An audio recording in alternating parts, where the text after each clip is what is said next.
we on? I think we're on. Yes. We're on. Moshe, it must seem strange to have someone interviewing you in your room. We'll see how strange it feels as we go along. I'm used to feeling strange, so Excellent. it's okay. It also feels unusual for me to be in this room, that I've worked here at Williams Road with you for a long time, but haven't spent much time in this room, and I was thinking how many stories that this room would have to tell, and many of them sad, many of them funny, many of them entertaining, but I'm sure most of them very useful. And I think it's nice that at this stage you have the opportunity to tell some of your story and what's important to you, for you, about your work, and that you tell it in this room. It's a nice space to have this conversation. And I want to know from you what keeps you working, what keeps you engaged in your work, and what keeps you interested and enthusiastic about your work. Many of us would have decided to go and grow tomatoes or something like that, or maybe you grow tomatoes too. But I wonder, before we get to what keeps you going and what keeps your enthusiasm here now, I wonder if you can talk a little bit about your experience as a family therapist.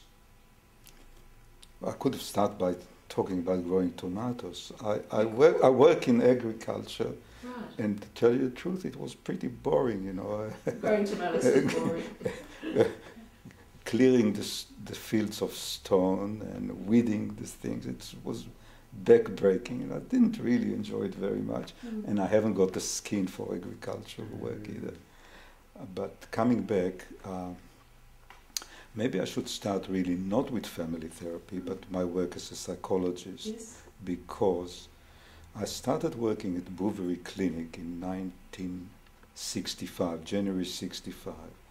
In the first 5 years I worked as a child play therapist, psychotherapist.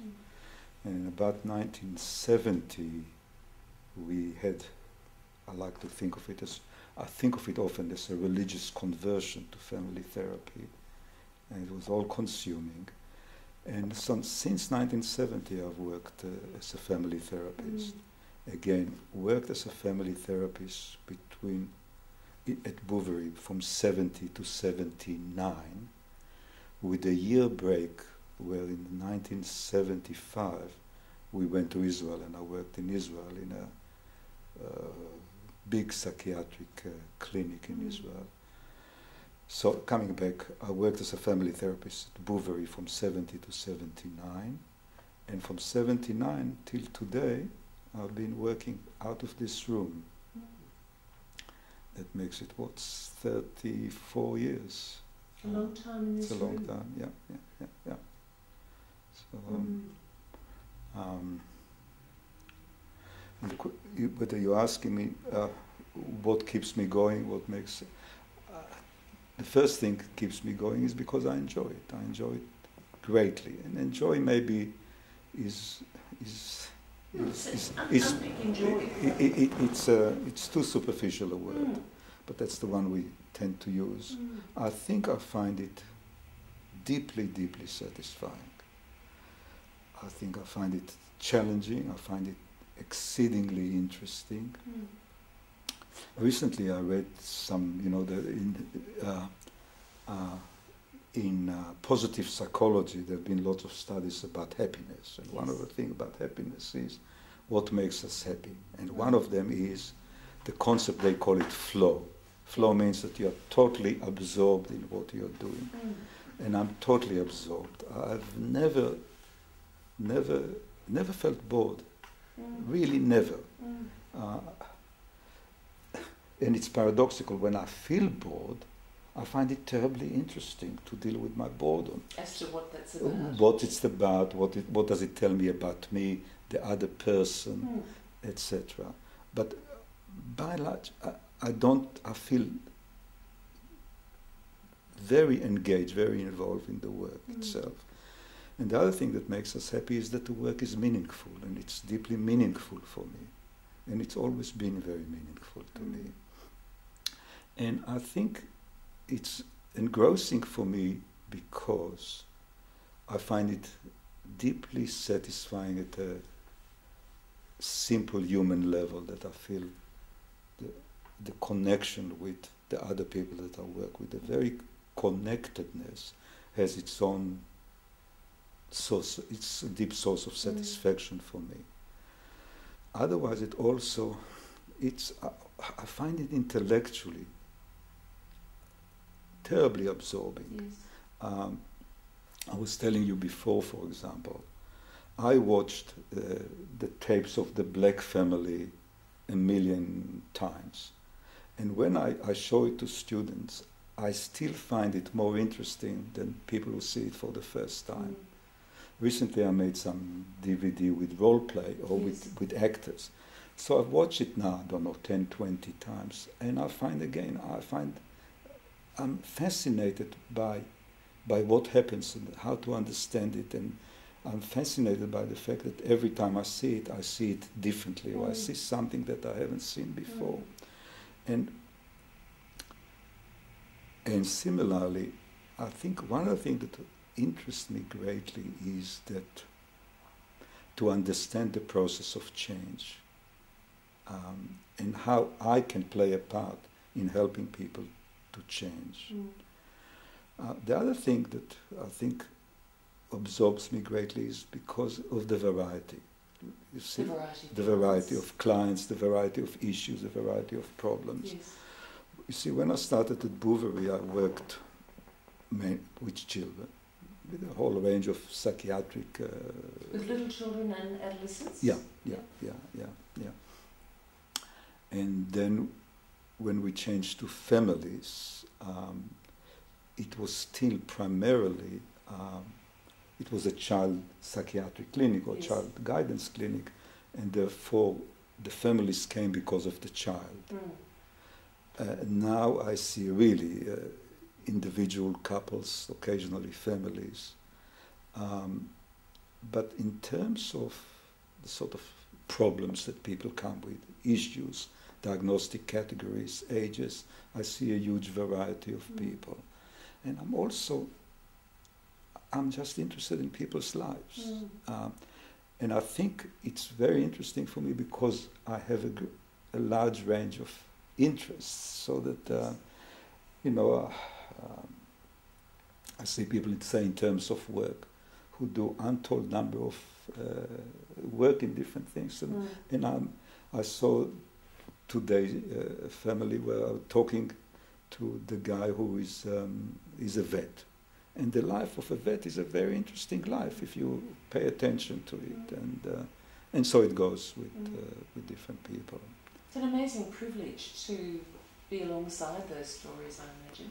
Yeah, I feel perhaps that maybe the strongest feeling is the feeling of being privileged, and people trusting me and sharing with me their life stories. There is an Israeli writer who I like a lot. He's the same age as me and lots of similarities in terms of his background. Amos Oz is his name. And he once, in an interview, he said that if he had a choice between being able to fly to the moon or to Mars or whatever, or just be a fly on the wall and listen to the life of a family, he would say he would always choose to be a fly on the wall. Right. And I'm a fly on the wall every day of my working life. So had you not been a therapist, you may have been a secret agent.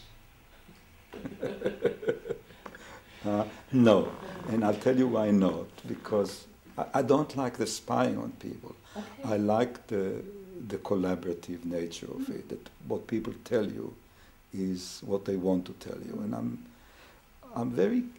it's very important to me that I try to cultivate a relationship that encourage people to feel free to talk to me. Yes. But it's also very important to me that people don't tell me what they don't want to tell me. Yes.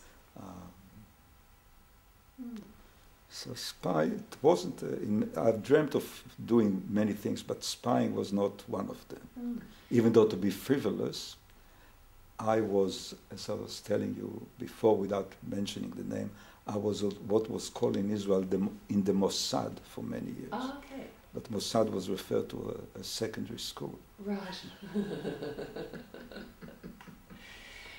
So I guess if you didn't want to be a secret agent and you wanted to be a therapist, it does say something about the desire that you have and therapists have to be in that relational space with people. Is that something that helps you endure and to keep moving forward? Like the hope and the expectation and the privilege of new relationships when you meet people? Yes, I mean, it's the meeting with people, it's connecting with them and making a difference to their life. Yes. If I was to ask one of the families that you see what it is that they thought that you brought to the therapeutic space, what do you think that they would say?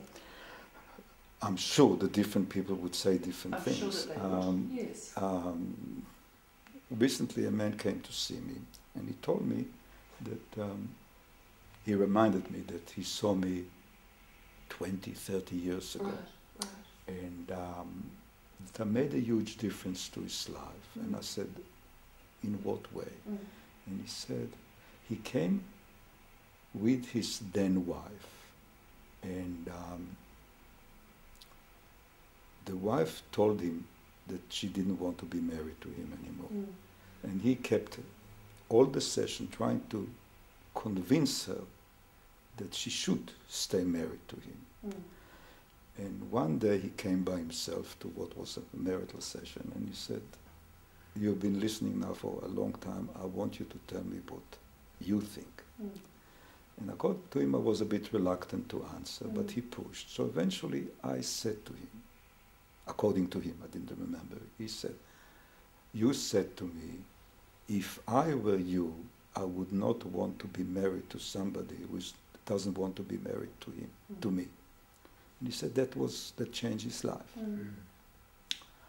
So there's an honesty that you speak with, I mean, obviously there's an honesty that you speak with your clients, but that's a very honest response, isn't it? It's more than honest. It's being open, you know, and it's honest, it's open, but it also, in retrospect, it's finding the right words at the right time. It's about timing, it's about knowing. I probably never said that to anybody else. And I didn't remember that I said that to him, but he remembered so many years later. Somebody else said to me, the thing that struck her the most is that I remember so much. Like a woman came and she said, you wouldn't remember me. I said, yes, I do. You came to see me about 15 years ago. Just, how do you remember? And I said to her, not only do I remember how you described your parents. You told me that they are very provincial. They are so provincial, you said, that they don't even know what cappuccino is. And I remembered it because I love, that's the other thing that fascinates me. Yes. I'm terribly, terribly interested in the way people express themselves. I'm interested in language and the choice of words. So if somebody says something, the peculiarities of language stay with me. And I guess that may be why I'm a storyteller, because it was so wonderful, you know.